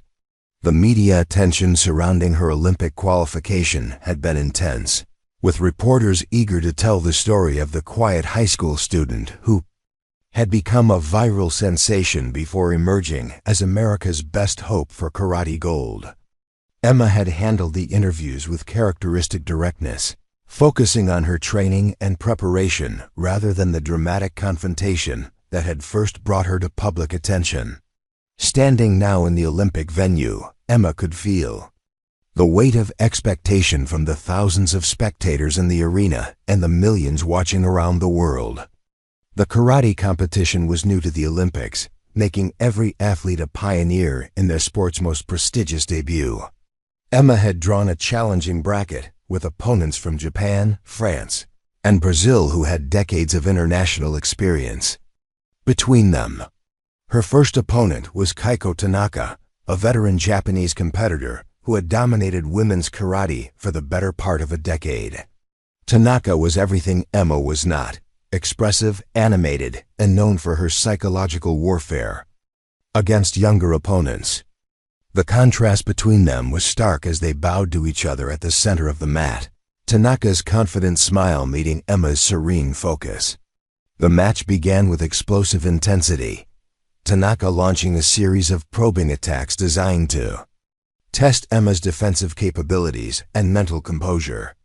Emma responded with the fluid movement that had become her signature, deflecting strikes while positioning herself for counterattacks that came with surgical precision. The early exchanges were evenly matched, both fighters displaying the technical mastery that had earned them places on the Olympic stage. As the first round progressed, Emma began to impose her will on the match. Her conditioning from the training center showed as Tanaka's initial burst of energy began to fade. While Emma's techniques remained crisp and powerful, the turning point came midway through the second round, when Emma executed a combination that her grandfather had taught her years earlier, a sequence of strikes that flowed like water, but hit like lightning. Tanaka went down hard, her decades of experience unable to prepare her for the unique style that Emma had developed through her fusion of traditional techniques with modern competition strategies. The Japanese fighter rose quickly, her respect for Emma's abilities now evident in her more cautious approach, but the psychological advantage had shifted decisively. Emma finished the match with a technique that brought the crowd to its feet, a spinning kick that seemed to defy physics in its speed and precision. Tanaka blocked the initial strike but couldn't defend against the follow-up combination that left her on the mat for the required count. The upset victory sent shockwaves through the karate community and established Emma as a legitimate contender for Olympic gold. Her semi-final opponent was Marie Dubois, a French fighter known for her aggressive style and mental toughness. Dubois had studied video of Emma's earlier matches and came prepared with a strategy designed to disrupt the American's rhythm and composure. The French fighter used constant pressure and irregular timing to try to force Emma into uncomfortable positions. Emma adapted to Dubois' tactics with the flexibility that had always been her greatest strength. When her opponent pressed forward aggressively, Emma gave ground while looking for openings. When Dubois tried to control the center of the mat, Emma circled patiently, waiting for the perfect moment to strike. The match became a chess game of movement and positioning, with both fighters seeking the tactical advantage that would determine the outcome. The decisive moment came in the final minute of the third round, with the score tied and both fighters showing signs of fatigue. Dubois launched a desperate offensive combination, committing fully to a series of strikes that would either end the match or leave her vulnerable to counterattack. Emma's response was instantaneous and devastating, a perfectly timed counter that caught Dubois off balance and sent her crashing to the mat. The victory earned Emma a place in the Olympic final against Rafaela Santos, a Brazilian fighter who had dominated South American karate for years. Santos was a master of psychological warfare, known for her ability to get inside opponents' heads before matches even began. She spent the days leading up to the final making statements to the media about Emma's inexperience and the pressure of competing on the Olympic stage. Emma ignored the attempts at mental manipulation, focusing instead on her preparation and the technical aspects of the upcoming match. She studied video of Santos' previous fights, identifying patterns and weaknesses that could be exploited. Her coaches worked with her on specific strategies for dealing with the Brazilian's unorthodox techniques and aggressive fighting style. The night before the final, Emma received a package from Riverside, Oregon. Inside was a collection of letters from her former classmates, teachers, and community members who had been following her Olympic journey. Rachel Martinez had organized the effort, gathering messages of support from everyone who had witnessed Emma's transformation from invisible student to international competitor. Among the letters was one from Mr. Kim, the librarian who had quietly supported her during the darkest moments of her high school experience. His message was characteristically brief, but deeply meaningful. You have shown the world that true strength comes from within. Tomorrow, let them see the warrior you have always been. There was even a letter from Tyler Brooks, who had graduated from Riverside and was now studying computer engineering at Oregon State University. He had included screenshots of social media posts from around the world, showing martial arts students and anti-bullying advocates who had been inspired by Emma's story to pursue their own goals despite obstacles and opposition. Most surprisingly, there was a letter from Jessica Blake. The former queen of Riverside High had taken a very different path after graduation, volunteering with organizations that supported victims of bullying and working to address the kind of behavior she had once embodied. Her letter was a genuine apology and an acknowledgement of the strength Emma had shown not just in defeating her tormentors, but in choosing grace over revenge. Emma read the letters late into the night, drawing strength from the reminder that her journey had meaning beyond personal achievement.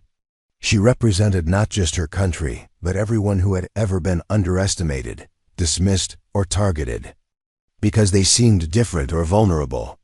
The quiet girl who had once preferred invisibility now carried the hopes and dreams of countless others who saw themselves in her story. The day of the Olympic final dawned clear and bright in Tokyo, the city buzzing with excitement for the historic first karate competition at the Summer Games. Emma arrived at the venue early, going through her pre-competition routine with the mechanical precision that had become second nature.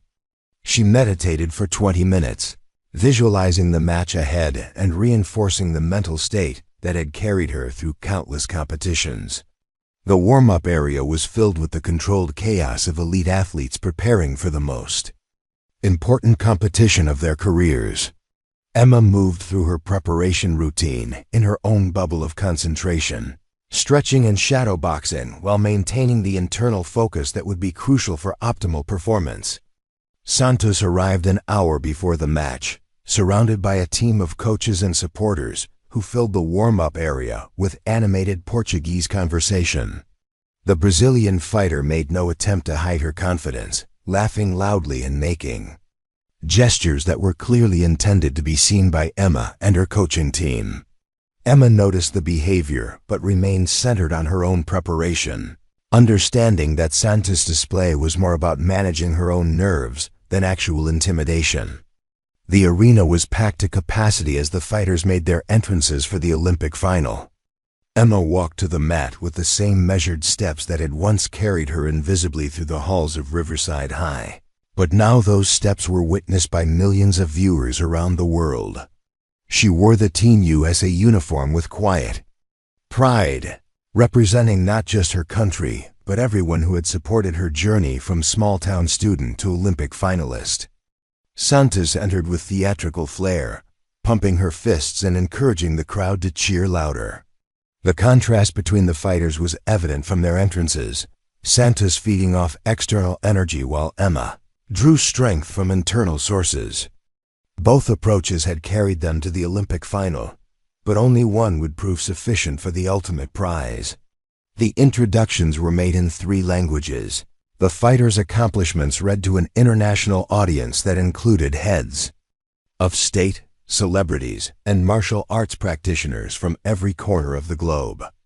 Emma listened to the recitation of her achievements with mild interest, her focus already shifting to the technical and tactical considerations that would determine the outcome of the next 15 minutes. The referee called the fighters to the center of the mat for final instructions, both women listening intently to rules they had heard hundreds of times before. Emma used the moment to study Santos' body language and demeanor, looking for any signs of nervousness or uncertainty that could be exploited during the match. The Brazilian fighter appeared confident and relaxed, but Emma noticed a slight tension in her shoulders that suggested underlying stress. The bow was respectful but perfunctory, both fighters eager to begin the contest that would determine the first Olympic karate champion in their weight division. Emma settled into her fighting stance with fluid grace, her body perfectly balanced and ready to explode in any direction.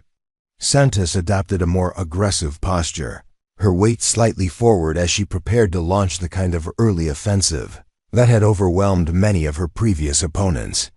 The match began with Santos implementing her expected strategy, pressing forward aggressively and trying to establish physical and psychological dominance early in the contest. Emma responded with textbook defensive work, moving laterally and using footwork to avoid the most dangerous attacks while looking for opportunities to counter. The early exchanges were intense but controlled, both fighters testing each other's reactions and capabilities. As the first round progressed, Emma began to find her timing and distance against Santos' aggressive style.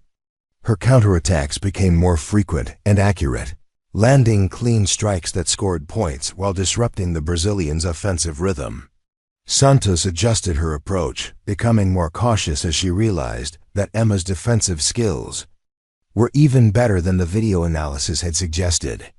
The second round saw Emma take control of the match, her superior conditioning and technical precision beginning to tell against Santos' more emotional fighting style.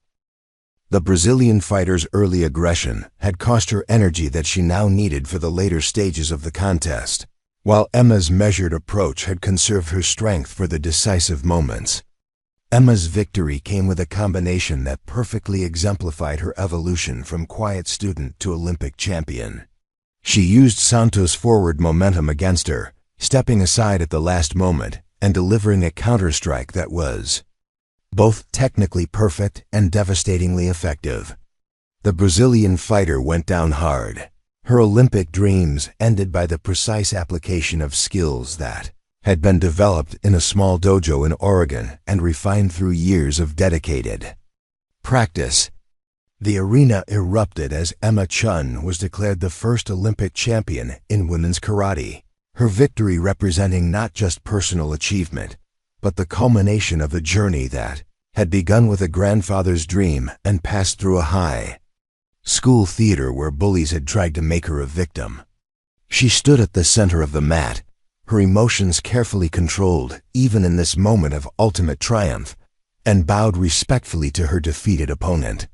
The medal ceremony was everything Emma had visualized during her years of training. The national anthem playing as she stood atop the podium with Olympic gold around her neck. She thought of her grandfather, who had taught her that true strength came from discipline and humility, and of her father, who had supported her training even when the demands seemed overwhelming. She thought of Mr. Kim and his quiet encouragement, of Rachel's unwavering friendship, and even of Tyler Brooks, who had risked his own safety to help her when she needed an ally. Most of all, she thought of the quiet girl who had once hidden in library corners, afraid to draw attention to herself because she believed that invisibility was safety. That girl had discovered that true strength came not from hiding but from standing up with dignity and skill when circumstances demanded action. Emma Chun had become Olympic champion not in spite of her quiet nature but because of it, proving that the greatest warriors often come wrapped in the most unassuming packages. In the months that followed her Olympic victory, Emma found herself transformed once again, this time from champion to role model. She established a foundation that provided martial arts training and anti-bullying programs to schools across America, teaching students that everyone possessed inner strength that could be developed through discipline and practice. Her quiet leadership style proved as effective in addressing social issues as it had been in competition. She returned to Riverside High School exactly 1 year after her Olympic victory, invited to speak at the same charity fashion show that had once been the scene of her humiliation. The irony was not lost on anyone present as Emma took the stage, where she had first revealed her true nature to the world. But this time, she spoke not as someone seeking justice, but as someone who had transformed pain into purpose. Her message was simple but powerful. Everyone carries hidden depths and untapped potential, and the greatest tragedy is not being underestimated by others, but underestimating yourself. She encouraged the students to look beyond surface appearances and to support each other in discovering and developing their unique talents and abilities. Emma Chun had begun her journey as the quiet girl who preferred invisibility, but she had learned that true invisibility came not from hiding but from the humility that allowed others to underestimate you until the moment when your actions spoke louder than any words ever could. Her story had become legend, not because of the dramatic confrontation in a high school theater, but because of the quiet dignity with which she had handled every challenge that followed. The girl who had once stitched her broken pieces into something whole had become a woman who helped others discover that their own perceived weaknesses could become sources of unimaginable strength.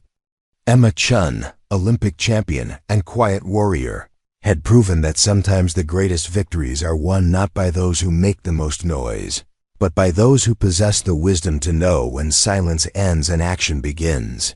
5 years after her Olympic triumph, Emma Chun stood before a mirror in her new office at the Chun Foundation headquarters in Portland, adjusting the simple black blazer that had become her signature look for formal occasions. The building, a converted warehouse in the Arts District, hummed with the activity of staff members preparing for the foundation's annual gala, an event that had grown from a small local gathering to an international celebration of resilience and empowerment. The foundation had exceeded every expectation Emma had harbored when she first established it with her Olympic prize money and endorsement earnings.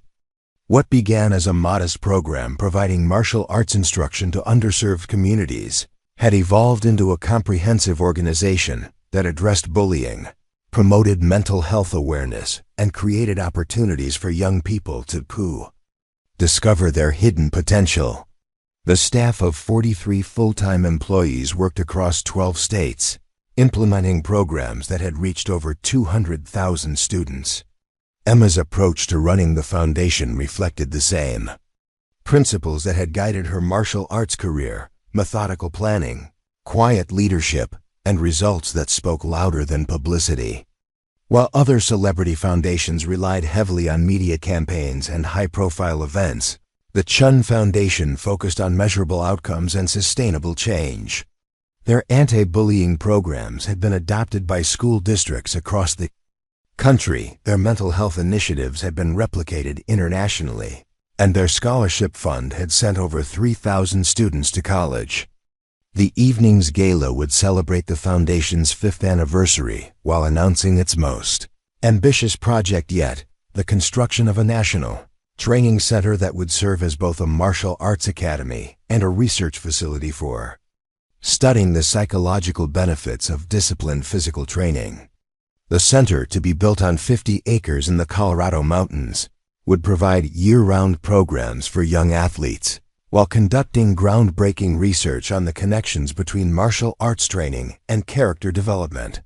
Emma walked through the foundation's offices, stopping to check on the various departments that had grown organically around her vision. The program development team was finalizing curriculum for new schools. The research division was analyzing data from their latest studies, and the communications staff was managing interview requests from journalists who continued to find new angles on Emma's story. In the scholarship department, Emma paused to review applications from students who reminded her of her younger self. Quiet, determined young people who possessed untapped potential but lacked the resources or confidence to fully develop their abilities. Each application told a story of challenges overcome and dreams deferred, and Emma read them with the same careful attention she had once devoted to studying potential opponents. One application particularly caught her attention. Sarah Kim, a 16-year-old from a small town in Montana, had written about her struggles with social anxiety and her recent discovery of martial arts as a way to build confidence. The girl's essay described training in her family's garage, with YouTube videos and worn equipment, dreaming of attending a real martial arts school, but knowing her family couldn't afford the tuition. Emma made a note to personally review Sarah's case, remembering her own teenage years when her grandfather's dojo had been her sanctuary from a world that seemed hostile to quiet, contemplative personalities. The foundation's mission was to ensure that no young person had to face their challenges alone, and Sarah's story embodied exactly the kind of situation the organization had been created to address. The foundation's impact extended far beyond its formal programs. Emma received hundreds of letters each month from young people who had been inspired by her story to pursue their own goals, despite obstacles and opposition. Many of these letters came from students who had never set foot in a martial arts studio, but had found courage in the example of someone who had transformed from victim to victor through discipline and determination. The research conducted by the foundation had begun to influence policy discussions about education and youth development.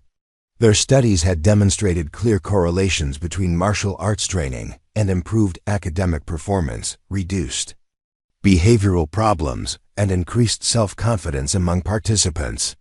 School administrators and policymakers were taking notice, leading to increased funding for physical education programs and alternative approaches to student discipline. Emma's personal life had found its own quiet rhythm during these years of public service.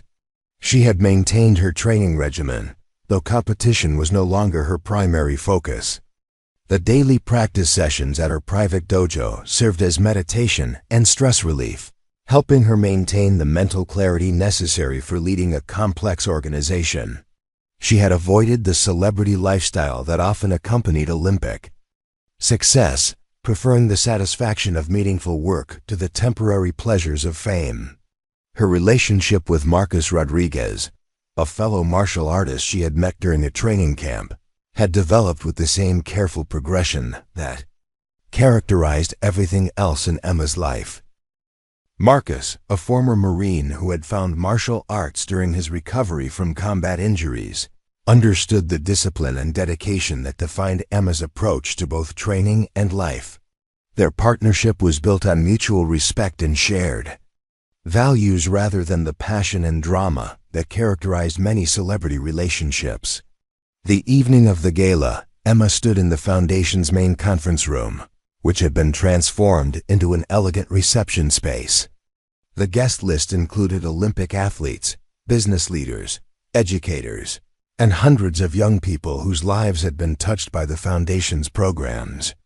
Emma had insisted that the students be the evening's focus, wanting their achievements celebrated rather than her own continued recognition.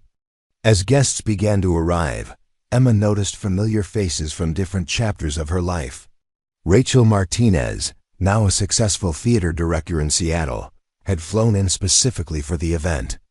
Tyler Brooks, who had become a software engineer and maintained his passion for using technology to solve social problems, was documenting the evening for the Foundation's digital archives.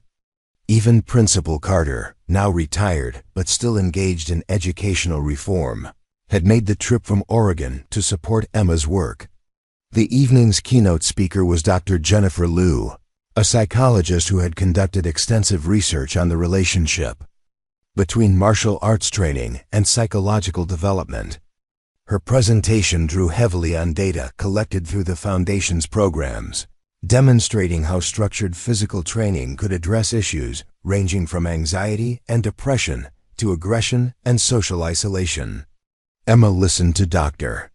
Liu's presentation with the same focused attention she had once brought to studying opponents' techniques.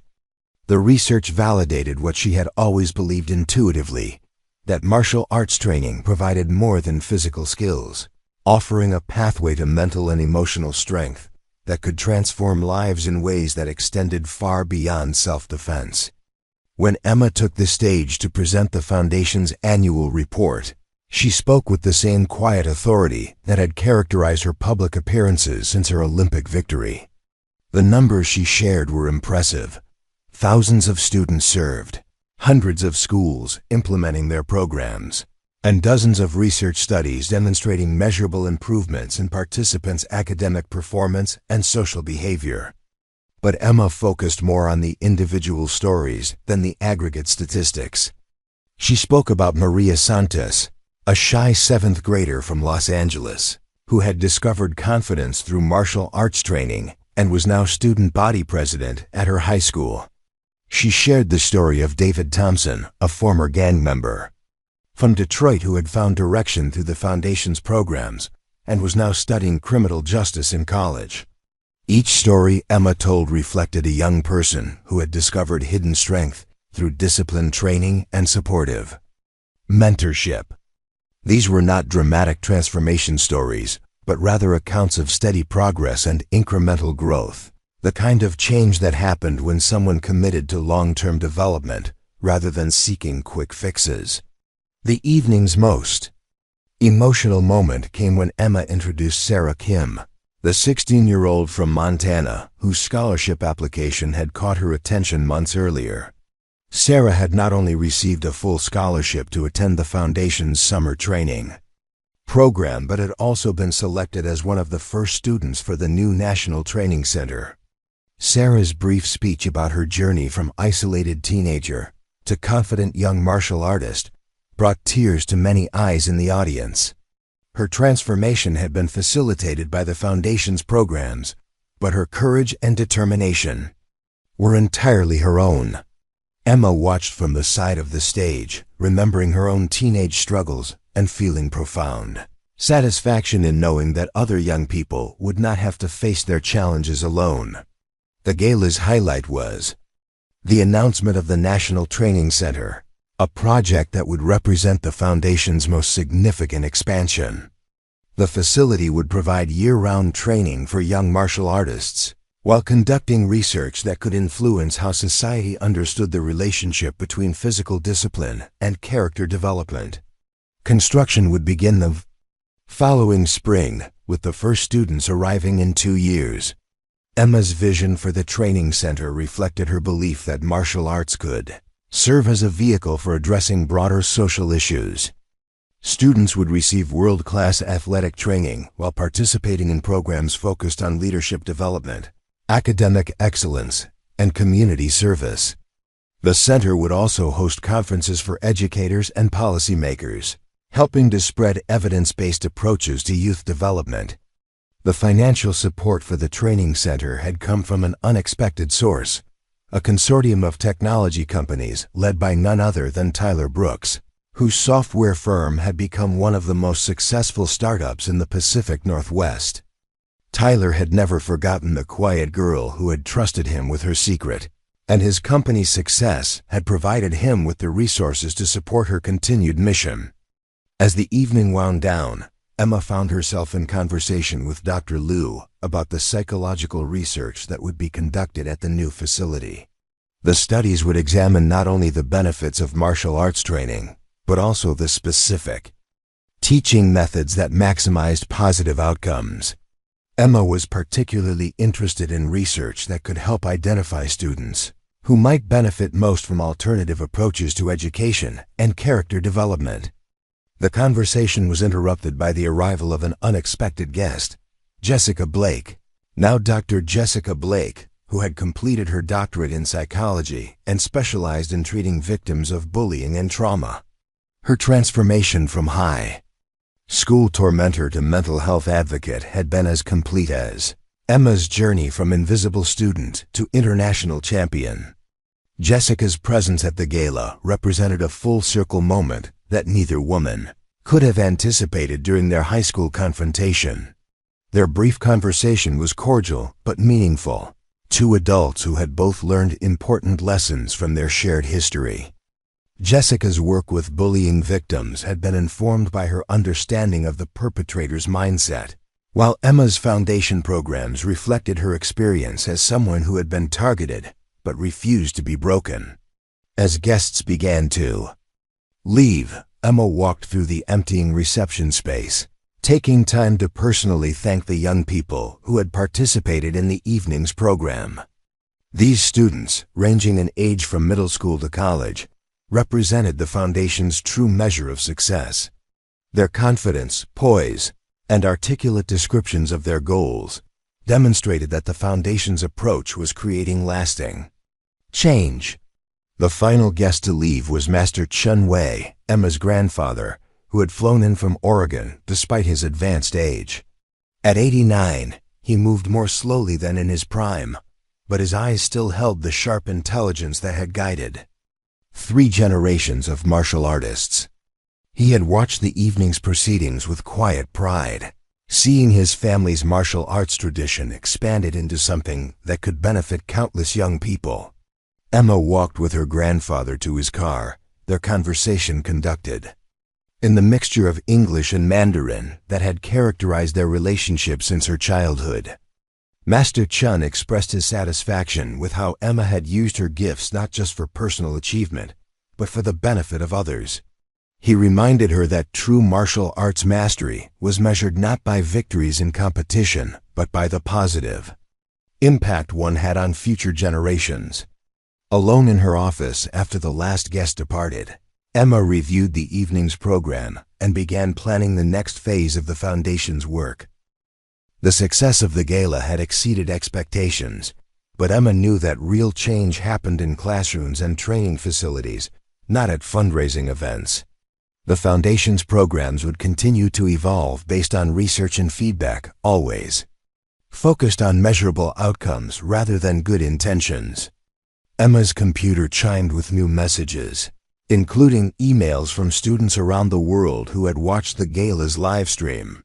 A girl from Nigeria had written about starting a martial arts club at her school after being inspired by Emma's story. A boy from rural Alabama had shared his dream of attending the new training center despite his family's financial limitations. An adult from Australia had described how martial arts training had helped her overcome anxiety and find direction after years of struggle. Each message reinforced Emma's understanding that her story had resonated far beyond the specific circumstances of her high school experience. The quiet girl who had once hidden from attention had become a symbol of the strength that could be found in unlikely places, inspiring people to look beyond surface appearances and discover their own hidden potential. The Foundation's work would continue to expand, but Emma knew that its most important impact would always be measured in individual lives, transformed rather than programs implemented or facilities constructed. The students who learned to stand up for themselves and others, the teachers who discovered new ways to reach struggling students, and the communities that became more supportive of all their members, represented the true legacy of everything Emma had accomplished. As she prepared to leave the office, Emma paused at the wall where photographs from the Foundation's programs were displayed.